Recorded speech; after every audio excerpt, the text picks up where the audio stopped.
All right, we're going to make an aubergine schnitzel. It's a classic Gate dish. It's been on and off the menu pretty much since the beginning.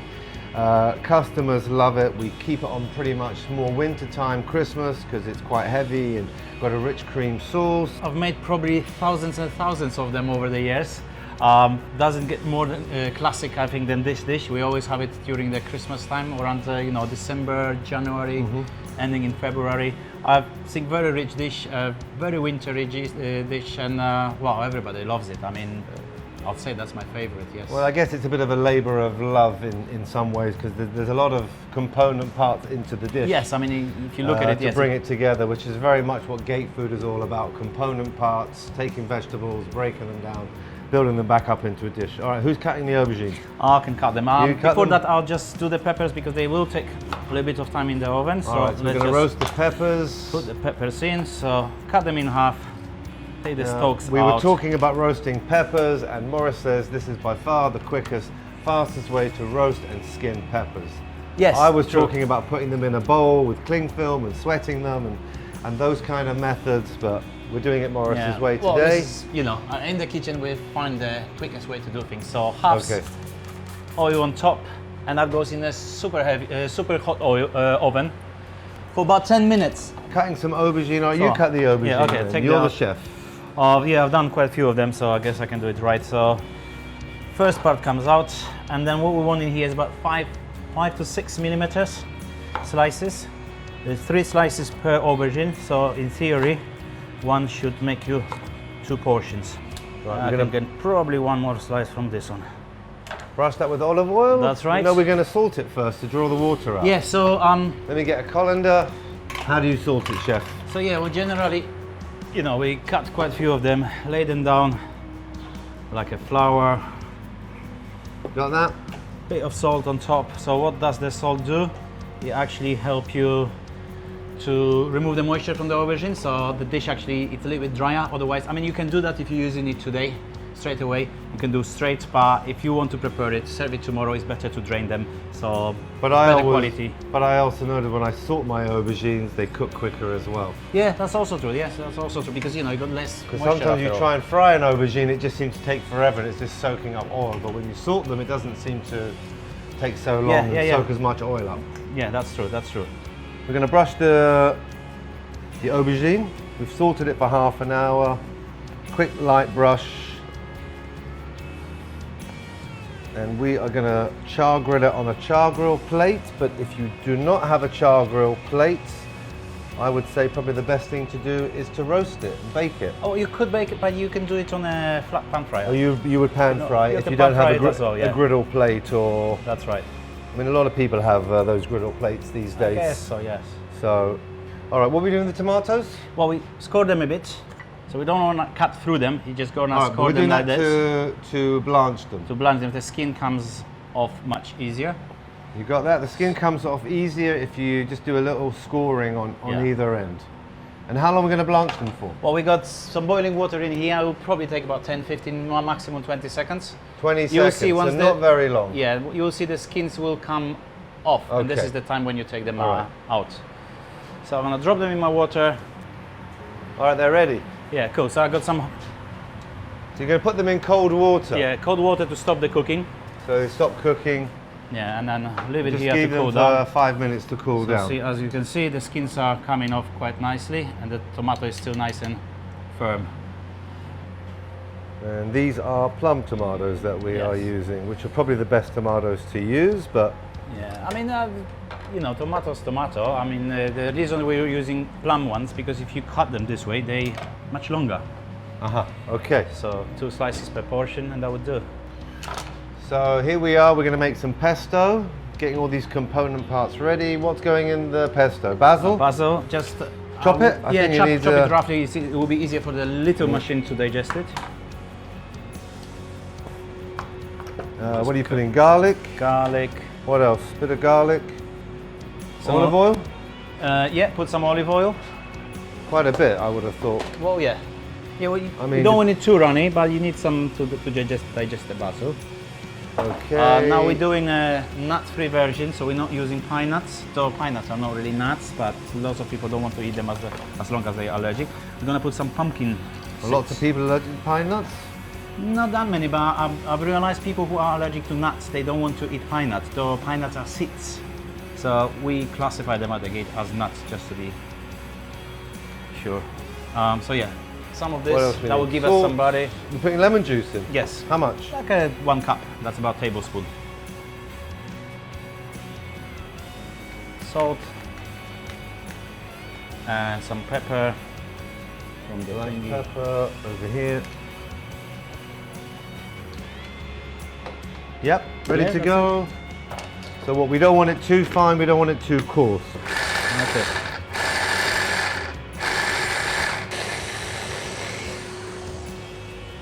Normally you need to just like Yeah, that's push right. it down. And one more time. Yeah.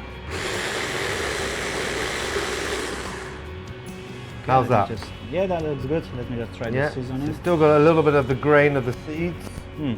but it's not too fine. Yeah, that's fine. Okay, so we got our basil pesto here. All right, chef, what's next? All right, let's chug the aubergines, I guess. Oh, all right. All of them? Yeah, let's do. It's only this part which is hot. Yeah, yeah. How long are we doing this for? Well, probably 1 minute. 1 minute minute? and a half, yeah. I'm just gonna throw some breadcrumbs on the tray. So we are going to roast them as this will not, they will be nice and crispy when we reheat it. If the breadcrumbs are, you know, raw like this one, we're using panko by the way, they will absorb lots of moisture and we won't get the crispy part. Stick it in, and by the way, take our peppers out. So this is how we want them. See the skin, literally, I mean this is quite hot, but how easy it comes out, see? Okay, as the chef said, the aubergines need to be cooked really well. Yes.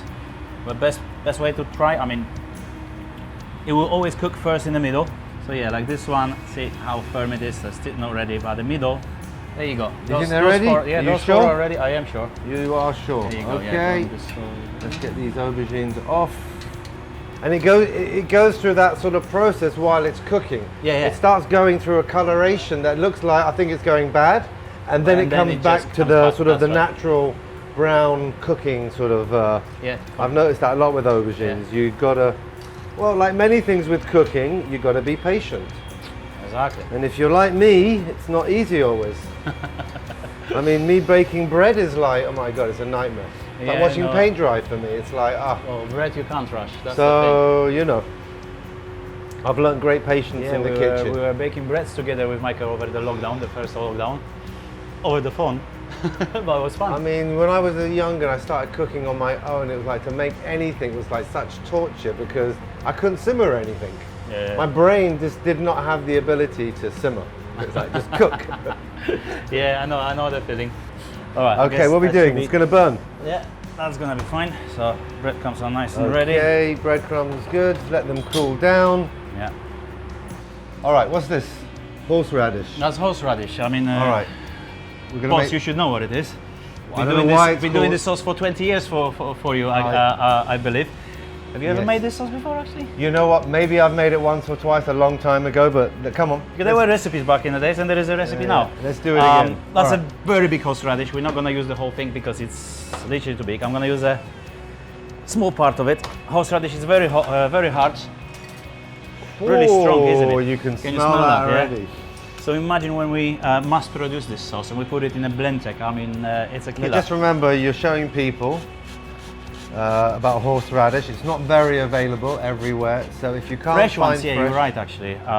But you know, you can go to supermarket, you get those little jars with preserved horseradish, so it's grated already for you. Okay. Consists probably of some vinegar or so as a preservant, but we're still gonna add a little bit of acid to the sauce, so it will work. So I guess I'm using about 70 grams for our half a liter sauce, which half a liter.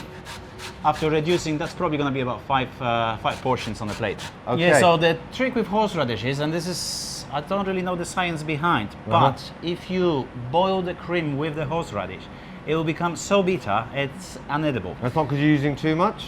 No, definitely not. The recipe is a recipe. Okay. What we learn to do, we boil or we reduce half of the cream that we need. So we'll do probably about 250 milliliters right now. We reduce it down and then we add the other 250 to cool the the cream down. Okay. Then we can whisk it with the horseradish and the other ingredients, and it's really nice this way. So you're going to do 250 grams ml freestyle? Roughly 250 grams. Freestyle? Yeah, freestyle. Okay.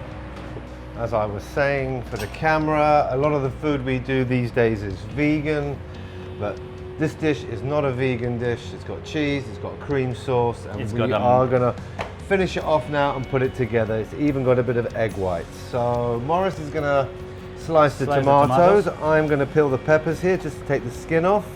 How many peppers do we need for this? Well, we need about half of a pepper per one aubergine. So you've got enough for 4 portions there. Okay.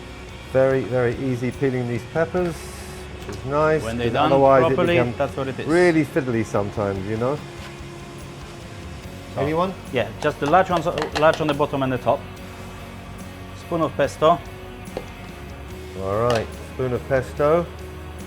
Then we put the pepper, so about half. I'm gonna rip it in half so it just fits here nicely. Piece in here, piece in there. There you go. So, you got a knife? No, just rip it with your fingers. Rip it? Yeah, that will do. One there. One there. One there like that. Now we take the smaller part. So what do we do? See, when there is the round part, so now we go the other way around. So this way you're gonna end up with a nice circle, well, semicircle kind of thing. Oh, sorry, just forgot. A little bit of cheese onto the peppers. Okay. That's about. This is smoked applewood cheddar. This was. Yeah, we've done quite a few different cheeses over the years into this dish, but some time ago we realized this one just works perfectly. And we repeat the pesto part. And now we go with a couple of slices of tomato. Okay. And again, some cheese. More cheese? Oh yeah, it's a double decker. And then again, nice large piece of aubergine on top. What we have in here is some plain flour. Where are your breadcrumbs? Breadcrumbs. Yep. And we're gonna do a couple of eggs. But what would you do if you weren't doing eggs? Well, if you wanted to skip eggs, we used to have this vegan version of this aubergine a few years ago. We would put soy milk and a bit of lemon juice. The lemon, the acid will curd it, so it become nice and thick. So you can. All right, maybe we'll try it again next time with a vegan version of the aubergine. Yeah, we could. I mean, it makes us make vegan cheese. We used to make cashew cheese. Quick whiz? Yeah. I brought this. Yeah, well, that's enough or it's not enough? No, a little bit more. Chef always wants to add a little something, huh? Okay. How are we doing this now? So once it's ready, we place it right there. So yeah, dust it with flour. Then it goes to egg mix. It doesn't fall out, look at that. No, it holds. But if you want to be sure, if you stick them like this in the fridge for half an hour, they will hold so perfectly. I see. But because we're only making 2 pieces, we can actually do it right. So get all the excess breadcrumbs out, and this is a ready product. All right. There you go, chef. If you can do that, I can do it. Let's see. True.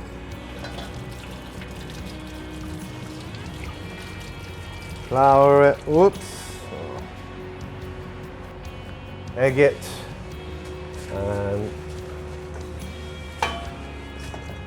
And breadcrumb it. There we go. All right, is that going in the oven, chef? That's right. So it goes to the oven for about 10-12 minutes.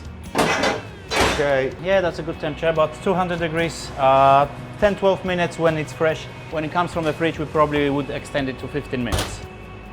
So now this is half of our cream, which has been reduced now. Now we're gonna put another 50. Now a little bit of lemon juice, probably about 2 tablespoons. Some salt. And probably a tablespoon of sugar, just to cut through the horseradish. Okay.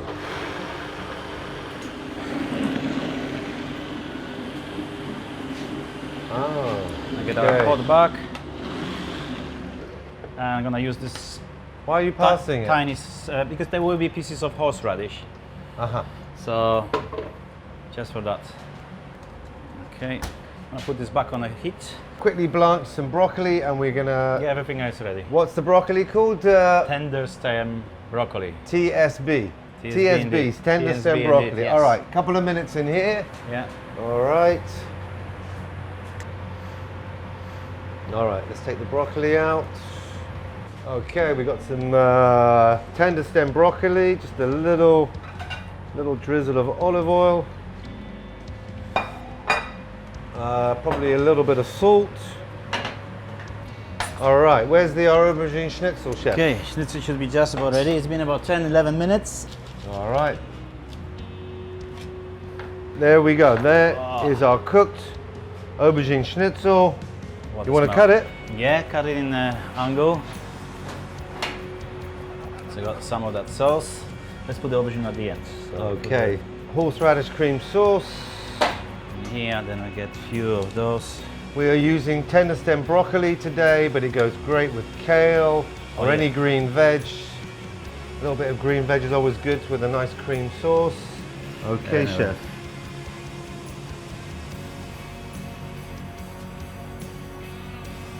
So you can see all the There we layers go. in here. Aubergine Schnitzel. And you know what? Got a little bit of garnish, I've got some bit of paprika. leftover of the parsnip puree. Uh-huh.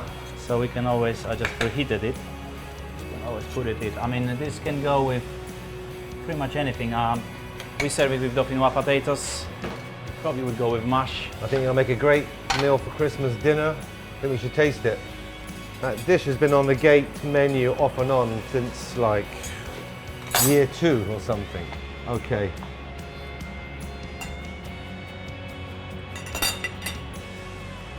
Tell me. Very nice.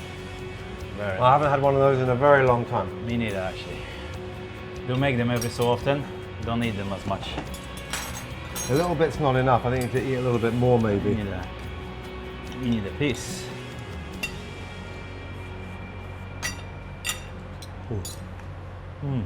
So fresh, right? Hot. As fresh as it gets. I mean, it's the way to eat it, no? Hi, I'm Michael from The Gate. And I'm Maurice from The Gate. And we would like to wish all our customers and our staff Happy Christmas, Happy Hanukkah, Happy belated Diwali and a Happy New Year. We know that Christmas is a time of family, so food is very important. So stuff yourselves rotten and have a great Christmas and see you in 2022. Merry Christmas.